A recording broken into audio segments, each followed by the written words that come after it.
अगर आप चाहते हैं जवाहरलाल रसीला एंटरटेनमेंट का ऑडियो वीडियो सबसे पहले आप तक पहुंचे तो हमारे चैनल को सब्सक्राइब करें और साथ ही साथ बेल आइकन के बटन को जरूर दबाएं। प्रेम से बोली सरस्वती मैया की मैया के तो भैया बातें presented by रसीला म्यूजिक। मैया के तो भैया संदीप मैया के भगती में दही सब ध्यान रे बैठ जत ज्ञान बने जब भी विद्वान रे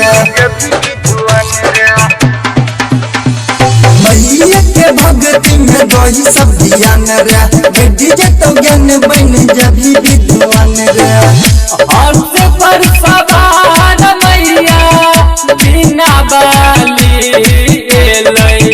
हर्ष पर सवार मैया बिना बाली मैया के सो भैया मैया के सो भैया मैया के सो भैया माथे चुनर लाली मैया के सो भैया माथे चुनर लाली मैया के सो भैया माथे चुनर लाली। संदीप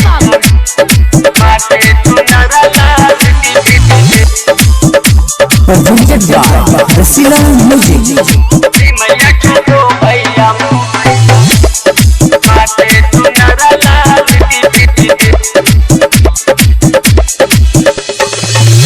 बीजा के दानी चढ़े मैया बीनवाले सुर को रचयिता चढ़े शारदे भवानी हाय रे बीजा के दानी छै मैया बिनवाली सुर कर चैता छै शारदे भवानी। कृपा को दे कमैया बीनवाली कृपा को दे कमैया बीनवाली मैया के सो भैया मैया के सो भैया मैया के सो भैया माथे चुनर लाली मैया के सो भैया माथे चुनर लाली मैया के सो भैया माथे चुनर लाली। मैया के तो भैया बातें चुनर लाली presented by रसीला म्यूजिक। मैया के तो भैया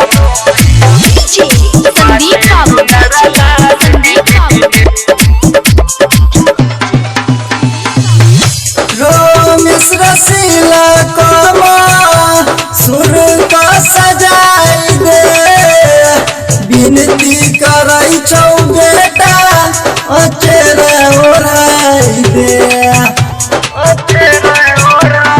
माई गे जवाहर रसीला के मासुर कर सजाई दे विनती करै छौ बेटा अचरा ओढ़ाई दे।